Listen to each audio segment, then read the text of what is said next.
You wanted the best. You've got the best podcast, the hottest podcast in the world.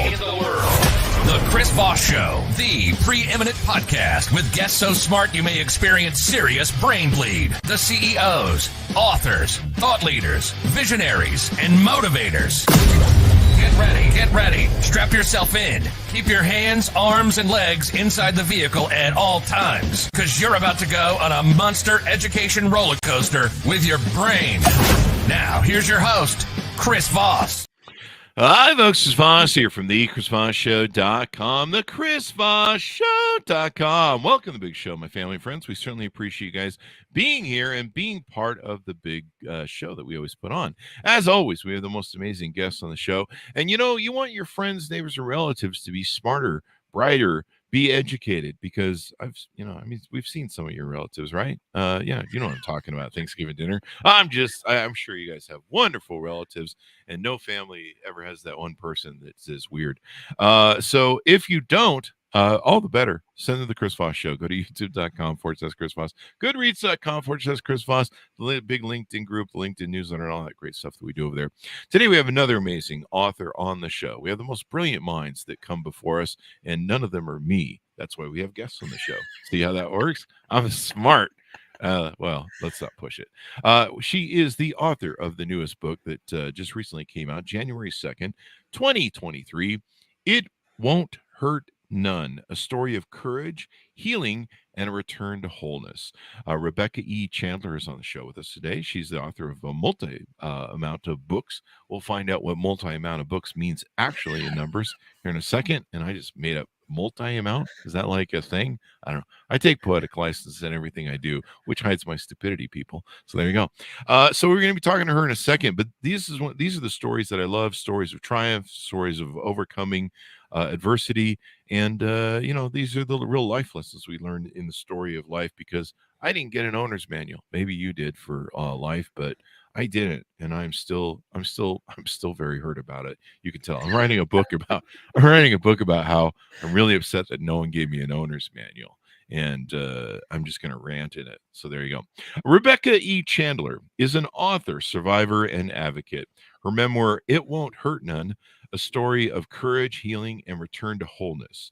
It details her journey from the depths of trauma to a place of hope and healing.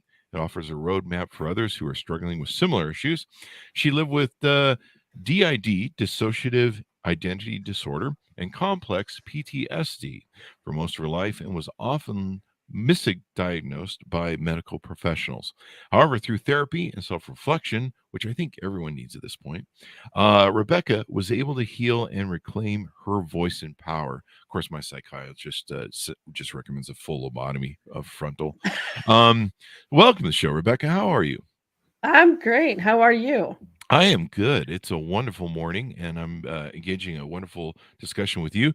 So give us your .coms so people can find you on the interwebages. The most important .com is RebeccaEChandler.com. Don't forget the E in the middle. And from there, you can find me across all the social platforms and on Amazon, Barnes & Noble, all that good stuff. There you go. And I think you have 2 books, don't you? I do. I have my memoir, and then I also co-authored a journal to start your own healing journey. It's called Hurt No More. Damn, I'm giving that to everybody I know, because I know a lot of people are hurt. That, or they just be hit over the head with a book. That would work too. Yeah. I think it's important just to start. I think is the point, right? Just start hitting people over the head with a book, or to just when you're done hitting people over the head, just start healing. There you go. And so we don't get banned on YouTube. We don't advocate violence. No. That is a metaphor, or I don't know.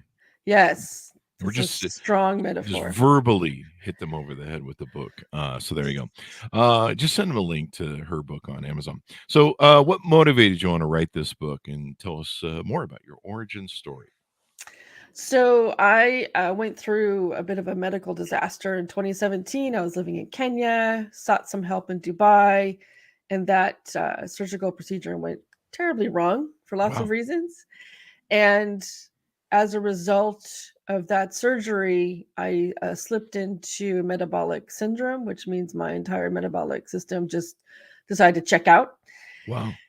And one of the things that came about as part of that collapse was that my mental health really took a dive, and I slid into a pretty dark, dangerous depression, and which was not uncommon for me. I'd been depressed plenty of times before, but in that moment, all of my early childhood sexual trauma came back at me, meaning Wow.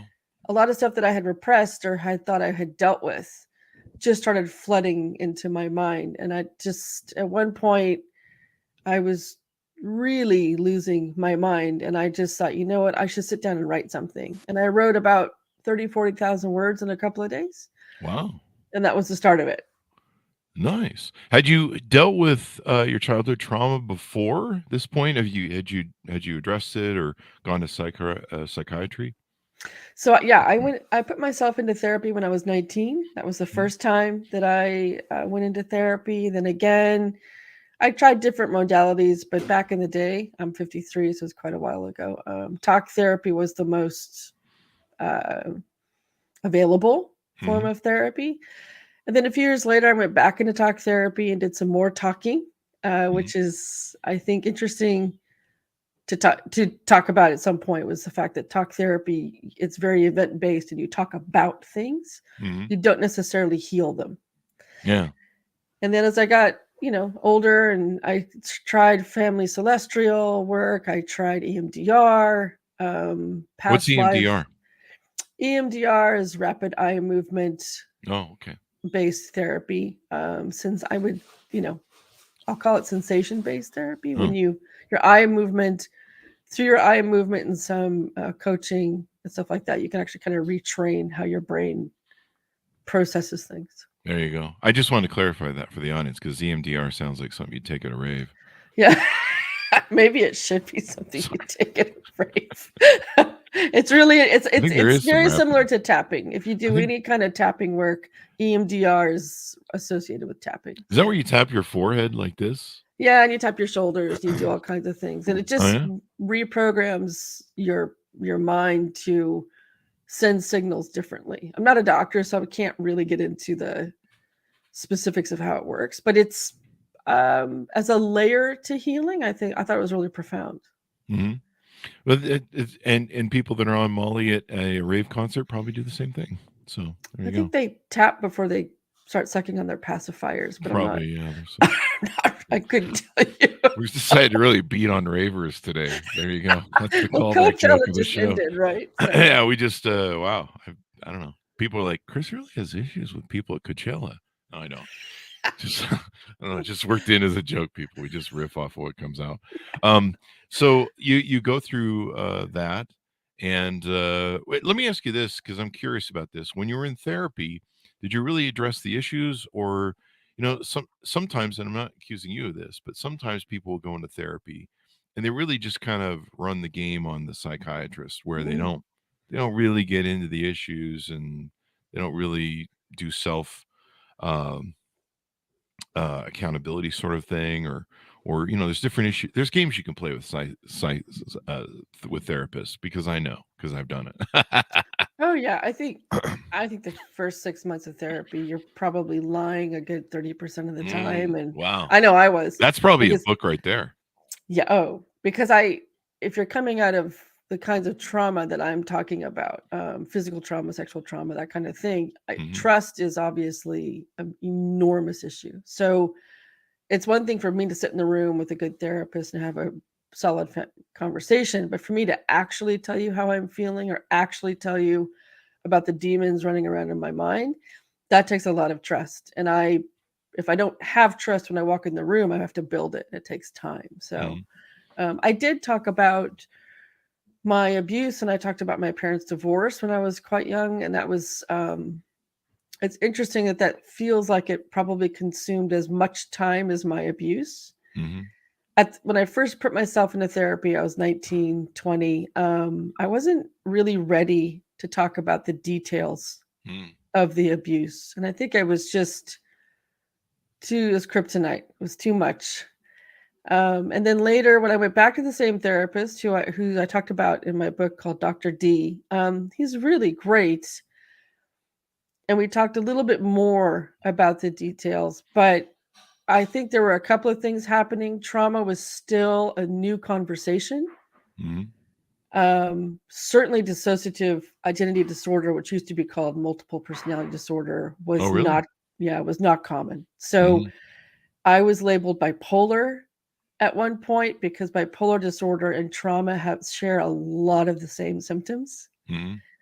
And unfortunately, I think people of a certain age, before trauma became this kind of household conversation and PTSD became much more um, on the tip of everyone's tongue, a lot of people were put into this box of bipolar disorder. And if you're bipolar, your therapy, in my opinion, changes from deep exploration to how do I manage how do I regulate?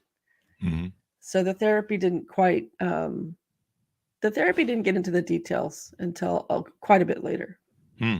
Now you entitled the book "It Won't Hurt None." Where does that come from?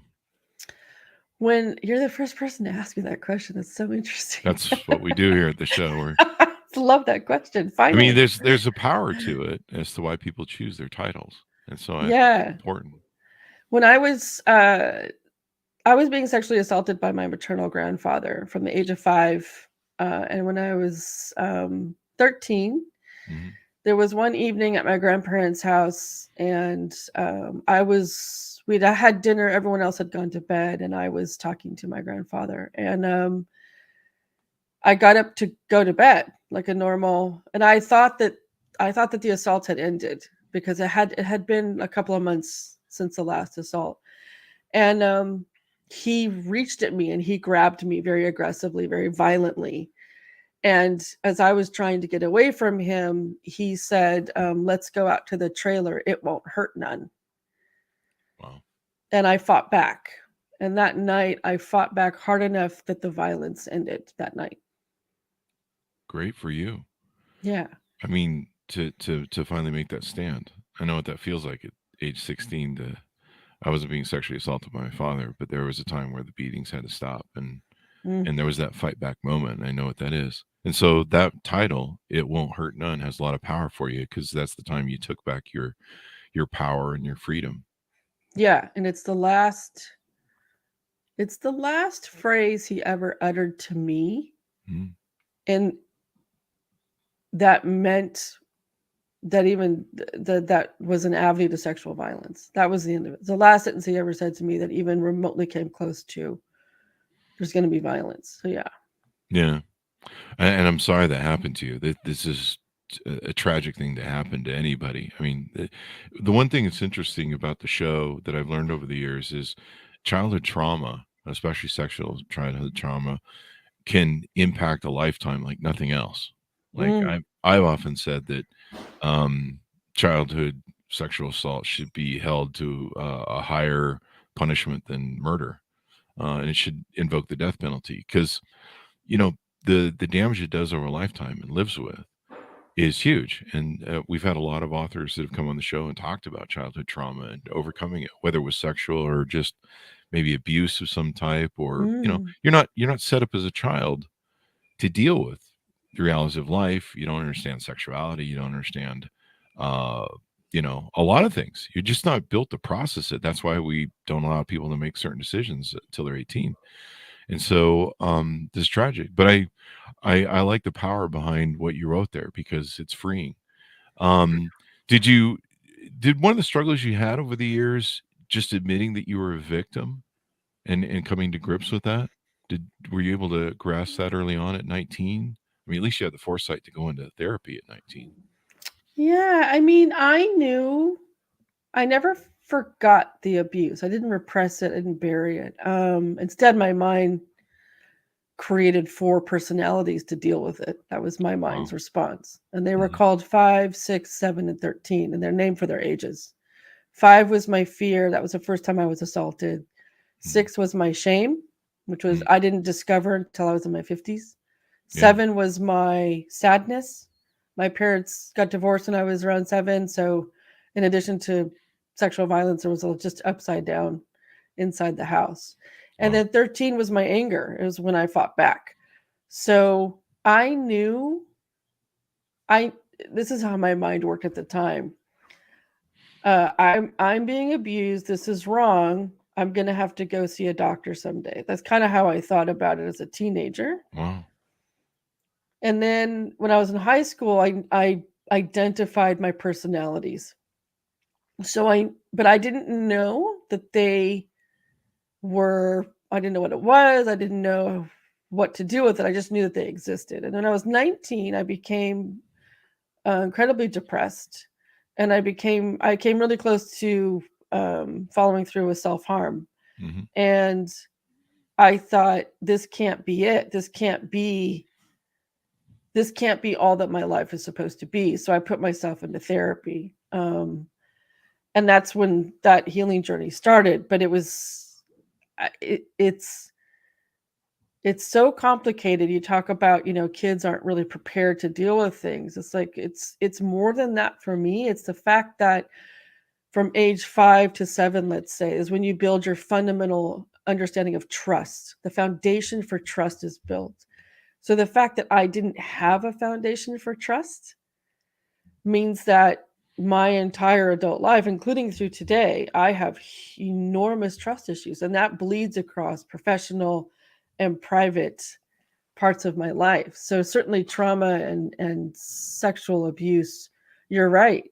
It's a permanent, it's a legacy that you have to live with. And I just posted that on TikTok, because I just am coming to terms with the fact that I will carry this forever. Hmm. You Yeah. know, And that's why I believe that it should be the death penalty, because it's almost worse than just killing a person. I think, in my mind, from everything I've read and seen over the course of my life, I've known, and I think it's harder on women because it's such an emotional scar. Like, men can process a lot of their logic and reason, and it does make us emotional and hits emotionally. But I think it's harder on women. It's harder for them to reconcile it. And I think it's a scar they always carry. I think men carry it too. But one of the interesting things was I watched Leaving Nevermore with Oprah, Mm. and if you remember that story, and there was a after the show aired, there was You mean Leaving Neverland or Nevermore? Nevermore, Neverland. Yeah. Neverland, which should have Yeah. been Nevermore. Must have been a slip there, what I thought. But the Oprah show that she did afterwards, she talked to the two boys, Mm. and there was a guy who got up in the show, and he'd written a book on being assaulted sexually by the local police officer Yeah. in his town. It was kind of like one of those. What was that one movie? Um, but he talked about how the poison inside you is the thing that kills you, because you can't admit to it or deal with it or Mm. process it, and until you release the poison and talk about it and get it out there. And the reason I'm talking about this is, hopefully, if someone in the audience is listening, they've been through this experience and they haven't reconciled it, maybe they can get some help, and maybe they can realize that sometimes admitting that something happened to you and dealing with it and processing it and talking to other human beings about it, you realize you're not alone. And that's the sick thing about how whole thing works. As a child, you're alone. You don't know who you can talk to. People who trust you are betraying that, and off you go. So as we go through the book, it's a story of courage, healing, and return to wholeness. Do you talk about your journey? Tell us how that works. Yeah, I do. I mean, it's been a funny life, right? So I got I got a job in marketing when this was all going on in my early 20s. And then I moved from LA to DC to New York, and I became a producer. And so my career built pretty quickly, and it was going really well. And it's interesting that a lot of the reasons why I'm a good producer is because I like to be in control, and I have the ability to survive. So it's just perverse that the fact that I'm so resilient and so agile, and I can pivot immediately, and I can read the room, which is, if you're a good producer, if you spend 60 seconds on set, I can tell you where the problems are. I don't Uh-huh. even have to talk to people. I can Mhm. tell you where the energy is off over there. This is not going on, whatever. And it's just a little bit perverse that I'm really good at that job because I was sexually assaulted for 8 years. So it's turning all of that garbage into an avenue where you can live and survive and get on with life. And that's what I did for most of my life, right? It's just get on with it. And And it's yeah. And it's actually, I mean, it's weird to say, but it's actually a little bit empowering because it gives you skills that, are not only survival, but you can excel with, you know. Yeah. The trick with it though is that all of that resilience, people begin to count on it with you. And so the softness you may need to share with people, the vulnerability, to use the new word of the day, right? The vulnerability that you may need to share with people to get help, to be in relationships, to do all those other things, it doesn't exist. The softness doesn't exist. So if you do ask for help and if you aren't being as resilient as you normally are, people don't know what to do with you because you've always been resilient. And I think that it's been difficult lately for me to realize that it's going to take a long time for me to convince people that I've known for decades that the person I was as a survivor no longer really exists. Hmm. And I am vulnerable and I am soft and I am all these other things. I just didn't know how to share them until now. There's an essence too between how people behave in both the masculine and the feminine. And the feminine usually has to have that softer person you're talking about, Mm, usually has to have a very safe space to exist in. mm, And if it doesn't have that, then it goes to masculine. And it's interesting to me because, like you mentioned earlier in the show, it's hard for people to trust that have been assaulted and had childhood abuse because they can't. The people that were supposed to, they were supposed to trust the most, that were supposed to be in charge of giving them the best protection, failed. And mm. if those people can't do their job right, then it's a little hard to trust anybody else in this world, especially with the way humans behave. Yeah, yeah, it is. It becomes very difficult. And so you Mhm, kind of I went through life kind of, well, living my life through trauma's lens is how I mhm. describe it. And so, That's interesting. um, and it's, every aspect of my life was lived through trauma's lens. So not just relationships, but my finances. I'm not particularly great with money. I'm better now than I was Mhm, before. But that compulsive need to spend, and gifts were my love language. Like, if I buy this for you, will you please love me? All that stuff, right? wow. And compulsive eating was also a problem for me, and it's still something I'm working on. And so it's not that the trauma just affected my relationships or just affected one aspect of my life. Trauma bleeds across every part of your life, and you might not even notice it. You might not become self-aware about it until you've done quite a bit of healing work. And then it's like, oh, I think about myself in this way because of shame. I think about this in my finances because of not feeling worthy of love. So Mhm. it's so multi-layered and complex, and it can feel like a lot sometimes. It can feel like, what, I just like a break from all of this. I just like to wake up and not have that lens. Yeah. It's an Yeah. emotional scar. I mean, it really is. Yeah. Uh, and I don't think, I don't know if it ever fully heals. I'm not a psychiatrist, clearly. I haven't, Mm. worked through people's stuff. But I think, well, you tell me, what do you think about that? Does it fully heal? I don't in my own journey, I would say that I no longer experience DID. I no longer have multiple personality disorder. Mhm. So there's huge amounts of healing that you can accomplish, and I would just say to everybody, you can heal quite a bit of yourself. But I do think that there's always going to be some legacy, some remnants. But I do think you can diminish your triggers. You can heal quite a few pieces of yourself that make life brighter and fuller and happier. But it's going to take some work. Let me ask you this: is telling your story helping you feel healed? Writing a book? Yeah, the book definitely felt like a full stop at the end of a very long paragraph. What I'm finding now is that I wrote the book, the books are there, and now my body and my mind are kind of like, okay, let's go. What's next? There you go. Yeah. So there's something about me not needing to sit in it and kind of simmer in it anymore. Mhm, Um yeah, that which is interesting. I didn't really know what to expect from writing the book. mhm. I didn't know how to necessarily receive other survivors who reach out to me, which has been really interesting. But yeah, I think it's all movement, and hopefully it's forward at this point. There you go. There's an old thing I learned a long time ago about like I had ADHD. Maybe I still have it, but I had it really bad. Hey, squirrel. Uh, that's a joke, people. Squirrel. Um, I'm glad you love that. I get that joke. Yeah. I steal stuff off the internet. That's where I write all my material. It's all fake, people. I just steal memes. So, no, but one thing I found was like with an ADHD brain, I would sit at night thinking about and worrying about all the stuff that I had to do the next day, especially in business. And someone said, you need to write it down because what your brain's doing is trying to remind you to deal with it, and you're thinking about it constantly because it doesn't want you to forget.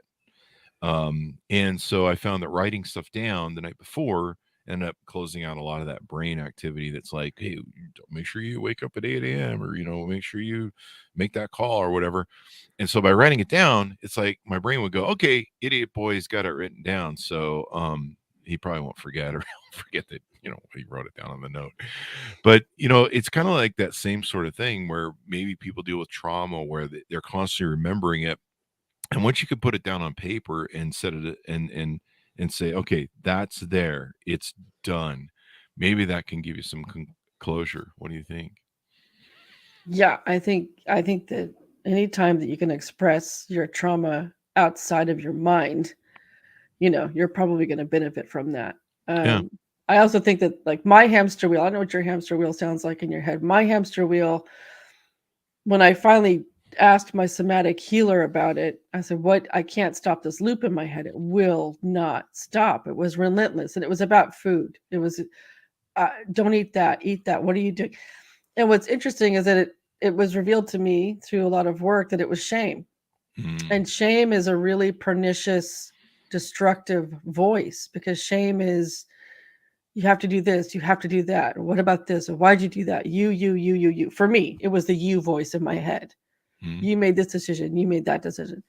And once I was able to identify that the you in my head was not me, it was shame, then I was able to actually go into a somatic experience, a meditation basically, and talk to shame directly. There you go. And look, what are you doing? Why are you doing this to me? And shame, it's like, well, I'm hurting. I have to share my hurt with you. Yes, but you're destroying me. Yeah. So we're going to have to find some kind of reconciliation. So I think when your mind races like that, for me, it's just a reminder that there's something unresolved. And you hit a wall, I think, at 50. Did you say when you got injured in Kenya, or you had the medical issues in Kenya? What reopened that wound, or what do you think caused that to reopen? So I was 47 and I was living in Kenya, and I had to go to Dubai to have a fibroid tumor removed, which is not a big deal. Women get them all the time, right? It's pretty normal stuff.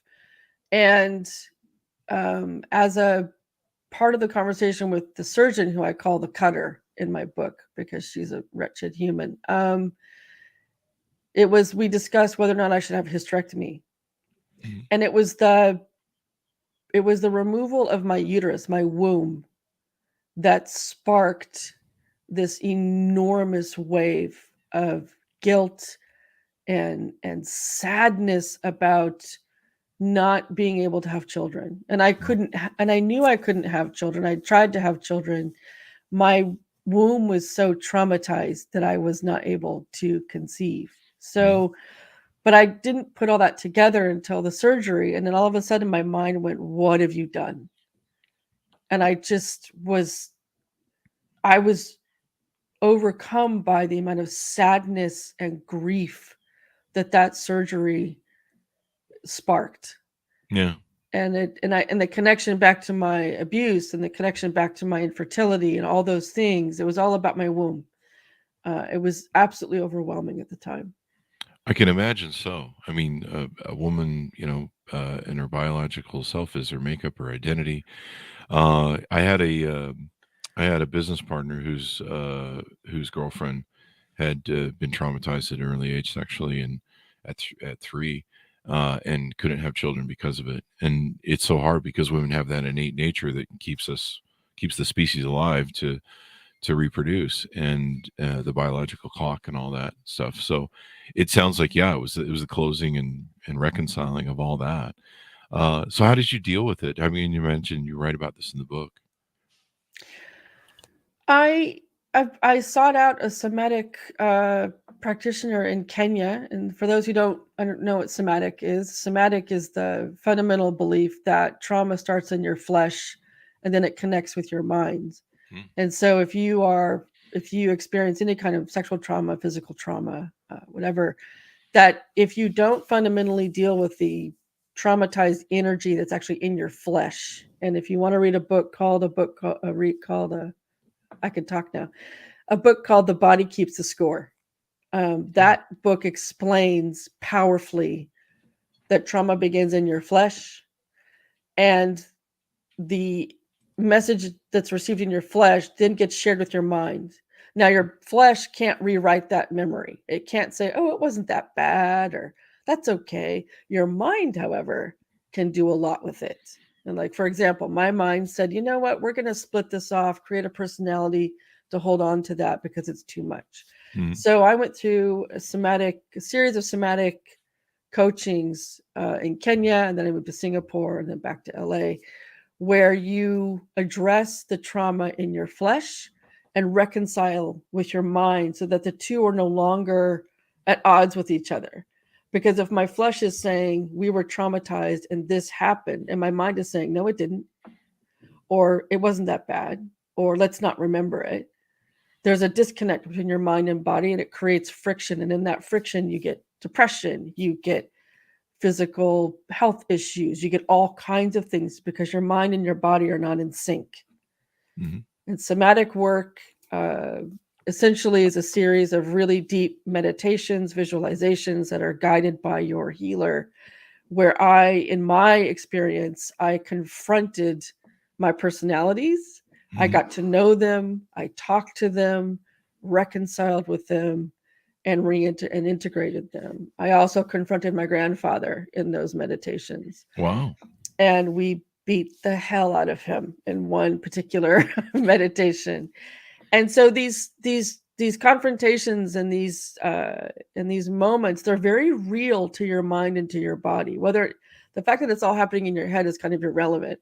Mm-hmm. They're real for your mind and your body, and they were very healing. And at the Yeah. end of it, my personalities were released. They were, Wow. yeah. So it's really profound healing, and I think that it's a great layer to all the other kinds of healing you can do. I'm gonna have to check out this book, The Body Keeps Score: Brain, Mind, and Body in the Healing of Trauma. It is the definitive book on trauma and PTSD and what it Wow. does inside your body. Yeah, I'm gonna have to check that out. I've been single and dated all my life. I've heard so many women's stories of their childhood trauma. I could write 5 books, and it's horrific. It's just extraordinary to the amount that I've seen, and the poor choices of parents that they make. Mm. There's a lot of data on this if you pull it up, but I've seen what I've seen, or what I'm trying to communicate is I've seen, not only the stories of what happened as a child, but what it's done in the damage to their lives and how they've Mm. gone through it. So do you think, like, the therapy you had at 47 plus was maybe the therapy you needed at 19? Oh yeah, I wish when in 1990, which is what we're talking about, I wish that the understanding of trauma had been where it's at today. I Hmm. wish that the understanding of PTSD, complex PTSD, all of that had been available back when I started. I wasn't diagnosed to having DID until I was in my 40s. Hmm. So I lived a life through a traumatized lens with a label of bipolar. Hmm. And at one point was heavily medicated for it. So yeah, it's difficult not to get caught up in the woulda, coulda, shoulda kind Yeah. of thing in your head, right? Because I have, You're just beating yourself up. You can't change the past. Yeah. yeah, and it's, I think the most complicated part of healing for me are those family relationships. Mm. I am still struggling with finding my feet and having a relationship with my parents. I still struggle with that because I think that my parents, ultimately, I was 5 years old and wasn't protected, and Mm. there's nowhere to go from there, right? I can't. What do you say about that? Yeah. You Your know? choice is taken away from you. A lot Yeah. of people get a choice. You don't get a choice. And I think that's why people have trust issues. Let me ask you this. Has there been any family therapy or offer? Has there been any interest or any of that maybe gone on?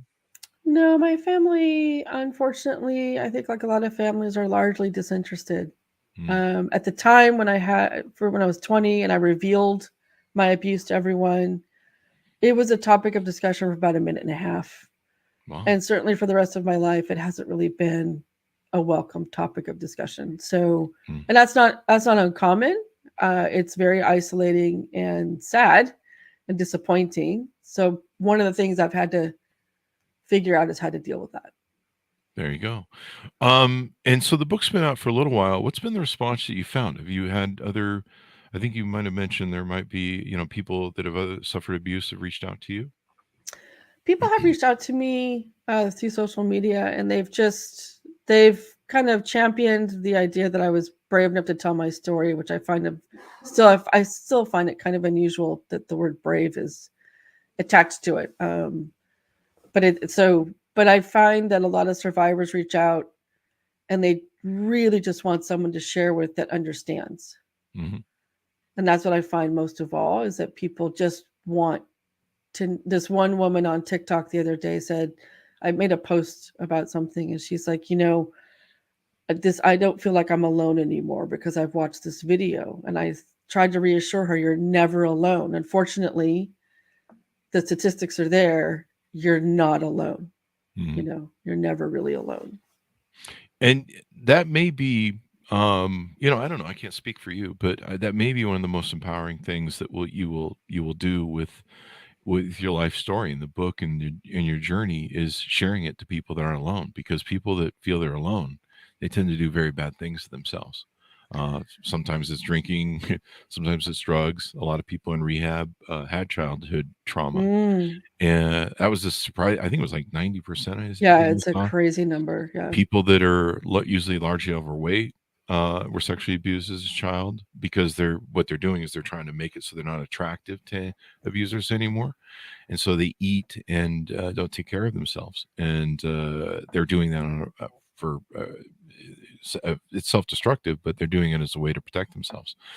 But one thing that was interesting to me, I went through a journey years ago with when my dog died, and I didn't always share a lot of personal stuff on Facebook or my other things, but it was really traumatizing because it was immediate. Like within 30 minutes, she went into a Mm. seizure and it was gone.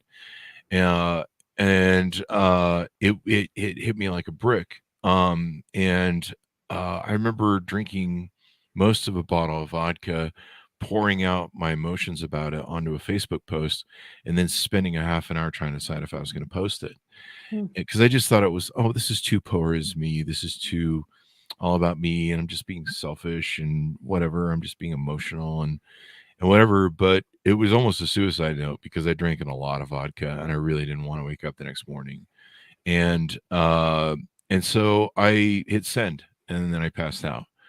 And the next morning I woke up to calls and I woke up to people talking to me about stuff. And what was interesting to me in processing it was it it it impacted in a way that really wasn't about me. There were so many people that it helped that went through, oh my God, I didn't process my father's death. I didn't process Mm. my dog's Interesting. death. I mean, it became this cathartic thing for a lot of people. And people shared their feelings and opened up to me. People wrote me about how it helped them with their things. And I know that journeys like yours, because we've had a few people on the show that have written about this, and talked about childhood trauma, including psychiatrists that have dealt with it. And one of the things that comes out of this that you may find is a beautiful thing is that you help other people.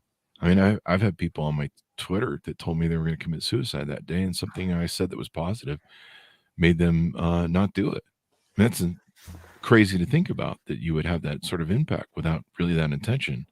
But helping people, sometimes that's what we do in life. We share our stories, and it helps other people, because that's the life manual for life.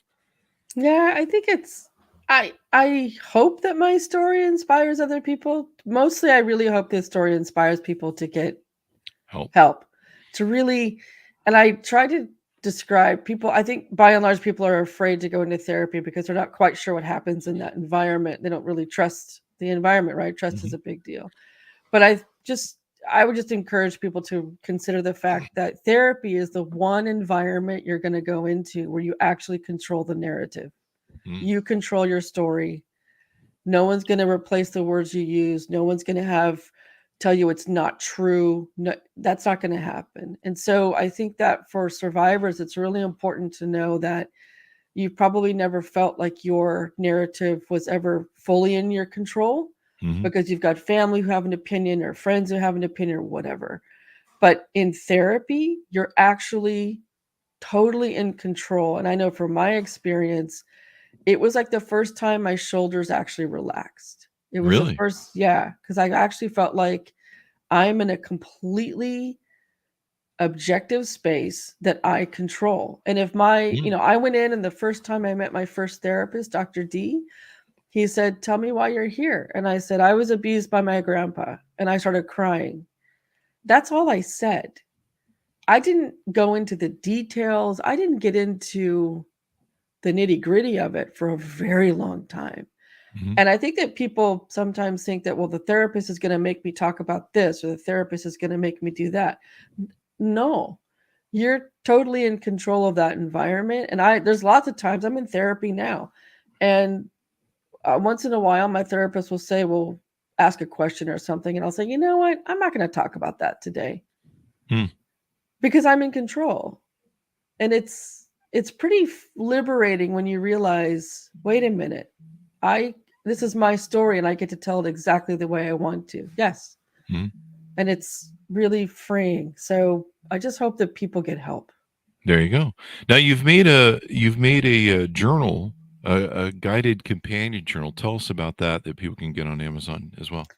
When I finished my book, I felt like things were incomplete. And I thought, if you read my book and you want to know how do I get help, I felt responsible to leave a tool behind. So I reached out to my very good friend Aparna Ramakrishnan, who's has a master's in social work, and she works a lot with the CDC and other groups. And we put together this journal called Hurt No More, and it's really the fundamental first steps to starting your healing journey.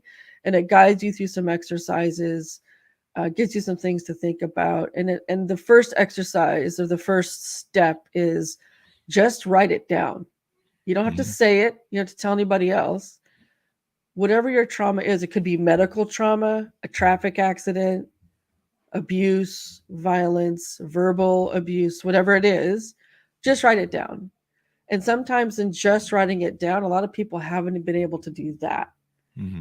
And it's just that first step of admitting and acknowledging that you have some trauma to deal with. It can be an enormous first step and a really positive first step. And that's why we developed the book. That's why we wrote it. That's awesome. I mean, it's great that people can have a guided journal. So when it says guided journal, what sort of do you give suggestions or tips or self help exercises? All of the above. Yeah. So the every chapter will start with, let's start here. Let's start write your story down, and it'll encourage you to write about it.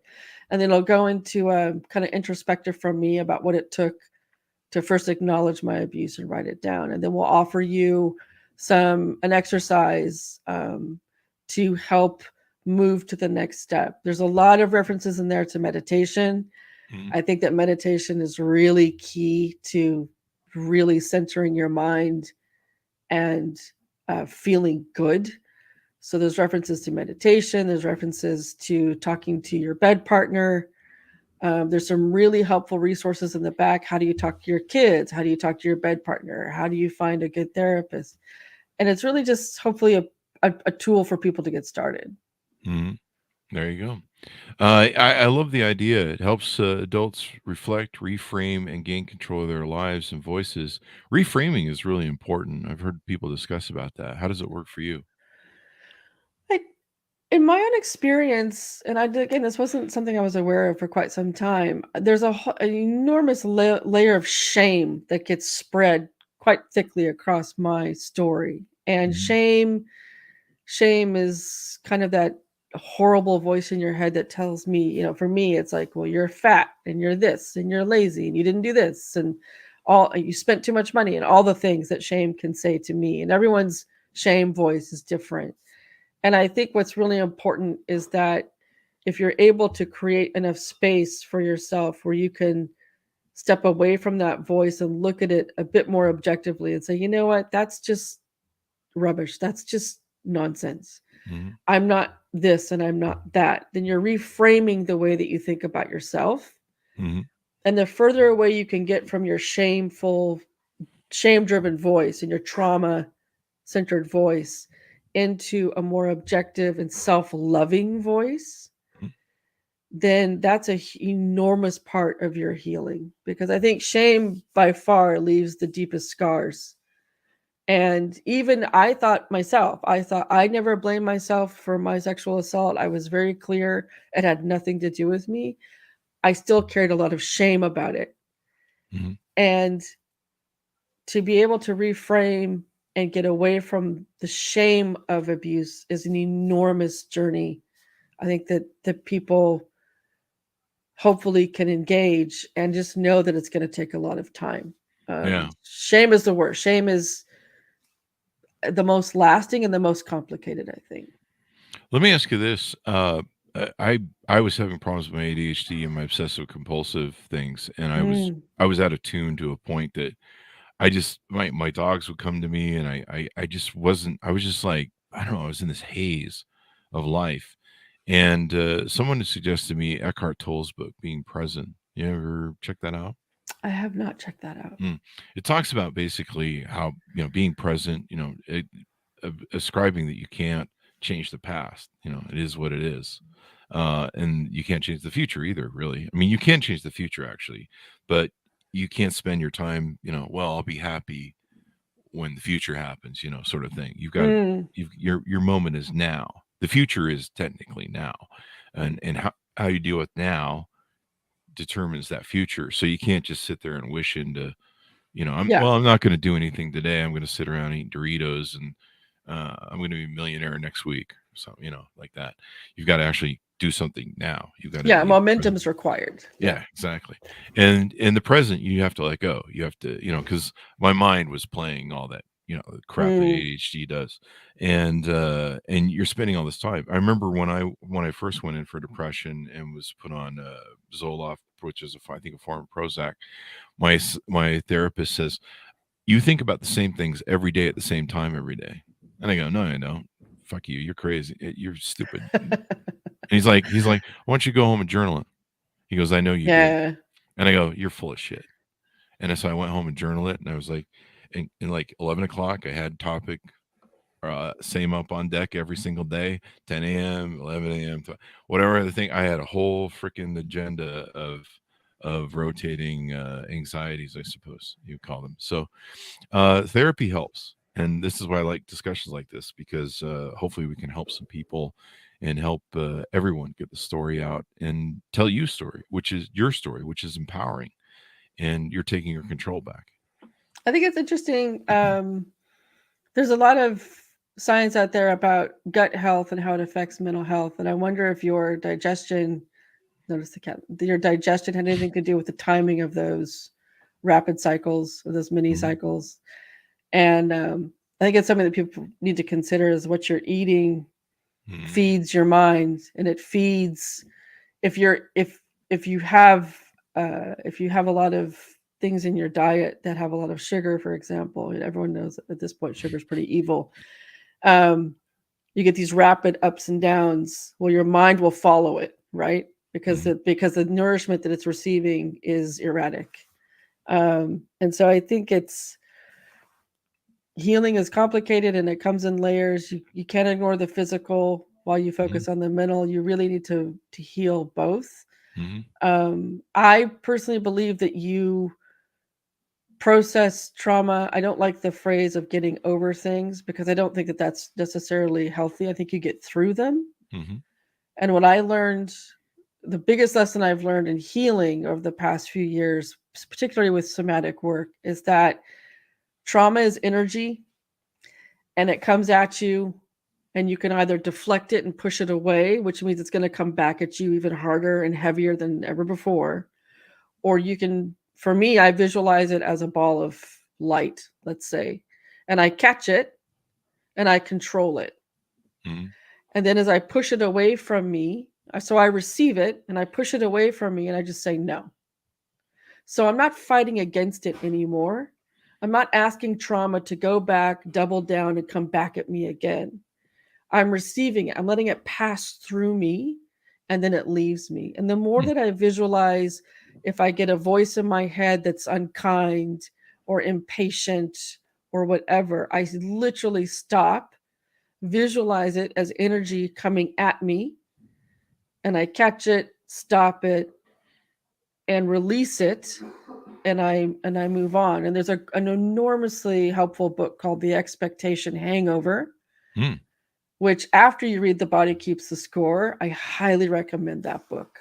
And it talks about, if you want to talk about living life in the present, I didn't live life in the present until about 9 months ago because I was living through a traumatized lens.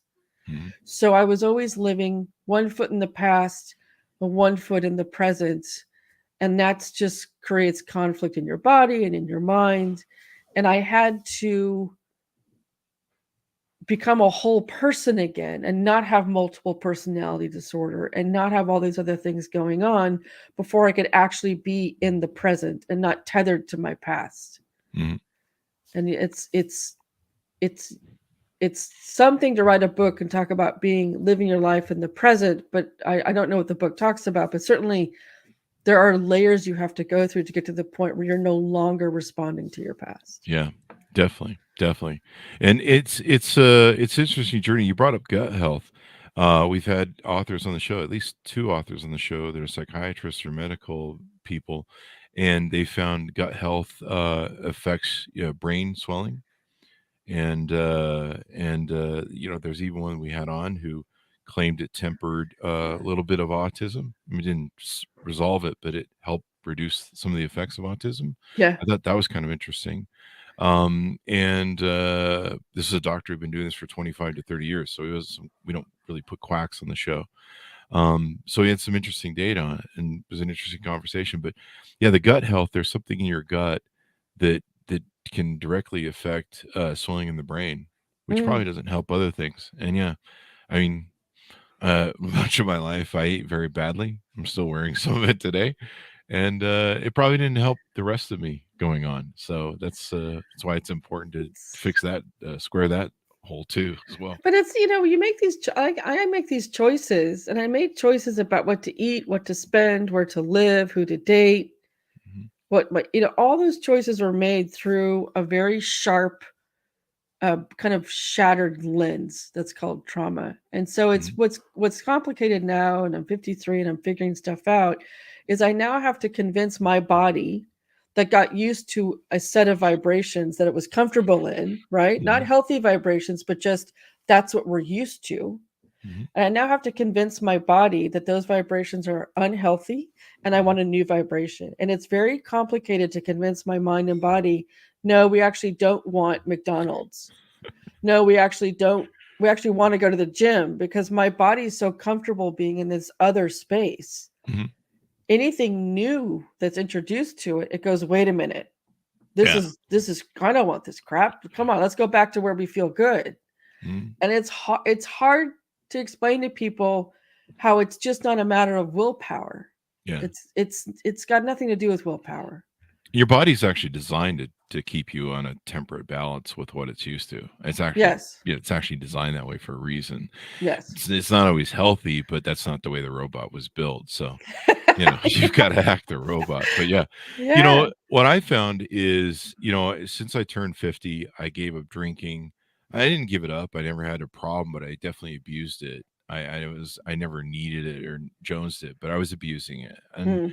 And for a long time, it was a fuel. It was the sugar of it. I think it was a fuel that it was like, hey, I need to work a little bit harder on my entrepreneurial business, and I need to cut a few more hours of work here. And if I drink, I'll relax, or I think I relax, and I can do more work. And so it was kind of that. I mean, it Mm. was one of those things. I mean, if I were drinking, I could party all night long when I was young, and we'd go to Sundance and we go to house parties all night long, and as long as the booze was flowing, it was like a sugar basically for me. It was like Yeah. crack. But I didn't drink in the morning or have a problem with it.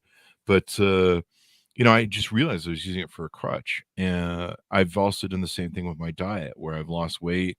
I've learned to eat better. Now I eat 1 to 2 salads a day. I buy all my salad stuff from a local farm that grows a lot of hydroponic stuff. And I've kind of reached this thing that I think it's been a journey since about 45 that I've been on. I didn't realize I was on. Basically, it was a way to try and find to love myself better, Mm. and in doing so, treat myself better. Mm-hmm. And well, I see drinking and I would love to enjoy it, but I know that, a couple hours of fun means 3 hours of dehydration and Oh my body God. Yeah. bloating and hell. The other night, I think I went out and ate something badly that I don't normally. Oh, I ate chicken nuggets at this place I used to eat when I used to work out. And it's really fatty and the sauce is bad. It's so delicious, And I right? was like, I'll just have a small one. And one of my problems is too, my body will take anything like protein and turn it into muscle, and then I'll gain 5 pounds. But it's usually muscle. And, and so now I've had to go back to the salads, but don't eat the big fatty stuff. My body is built to where if I eat that crap, it immediately goes, aha, fat. Turn that Oh right in yeah. there. Oh That's yeah. the good stuff. That's a whole other conversation. Yeah. Yeah. And so, but technically, the whole journey I've been on lately is loving myself. And Yes. so I wake up now and I don't have a hangover. I'm not sitting there going, oh God, what did I eat last night? I recently journaled on Facebook about how I went to see a movie. I went to see The Big Lebowski, which did a 25-year anniversary. Mm. And I ate like a whole thing of popcorn, that Oh yeah. nasty industrial butter, whatever. So good. I think I think So part of good. it's some sort of toxic waste, maybe some The best toxic waste ever. Yeah. technically, but the next morning, man, my gut was like, fuck you, and you're gonna feel this all day long, so fuck you. And I wrote about it on Facebook. But no, I think one of the most important things that we can go on this journey is just learning to love ourselves, and say, hey, It's you know what? hard. It's No so one hard. else in this damn ass world loves us like, maybe my dogs love me, I think. That or I'm just keep riding with the retreats and they love me, but it's a relationship. But but this self-love sort of thing is what I've been Oof. into. And so I love waking up without a hangover. I love not being dehydrated. I love feeling good throughout the day. You were never going to get me away from my coffee. Someone on LinkedIn found what we just said very funny. So there you go. Oh There's hey. that. Yeah. You can't write something? Wait, that's the new emoji. But thank you. But no, Words bad, smiley good. and maybe that's the journey that you and other people are on to try and see if we can't love each other and take care of ourselves better, because that's the one thing we found in our lives is these fucking people, the rest of these people on this planet don't love us, so we might as well take care of ourselves and give us some self-love. Well, I think if you want to attract healthy love, it has to start with you loving yourself in a healthy way first, right? And then you set the vibration for what you're going to attract. So I practice self-love every day. I meditate every morning. I practice gratitude as part of that meditation. And I pick one thing about myself that I love.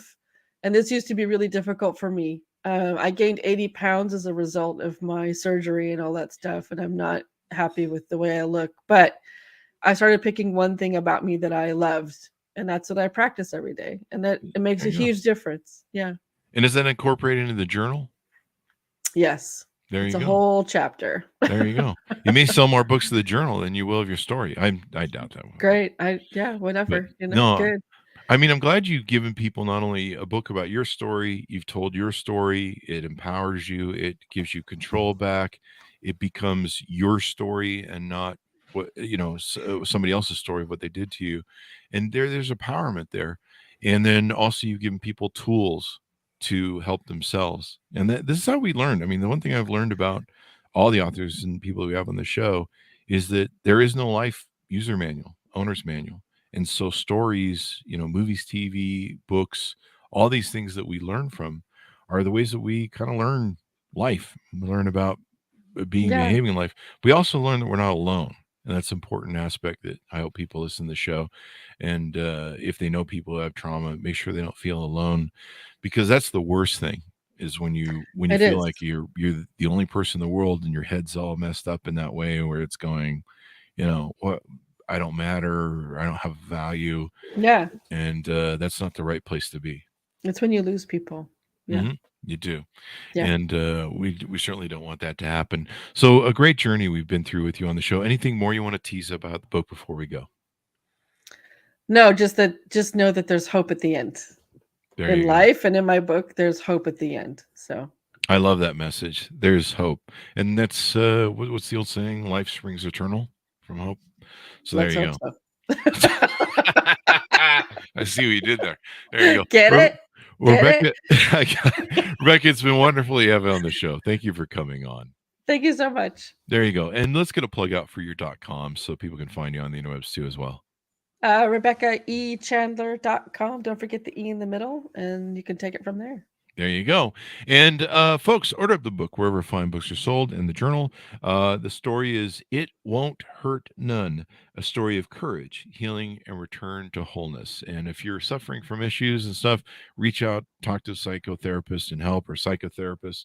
Psychotherapist? Is there a difference between a psychotherapist and a psych therapist? I I don't know. think one's a word and one isn't, but we'll leave that to I'm the just making others to some. decide. I met some psych therapists that were psycho, but that's a different story. That's next I've got, time. I've got Next some time. stories about that from my Oh, childhood. I have stories. Yeah, Yeah, we all there have you go. stories. Oh, that's the next book. Yeah. So order up wherever fine books are sold. Available January 2nd, folks. Thank you for tuning in. Be good to each other. Stay safe, and we'll see you guys next time.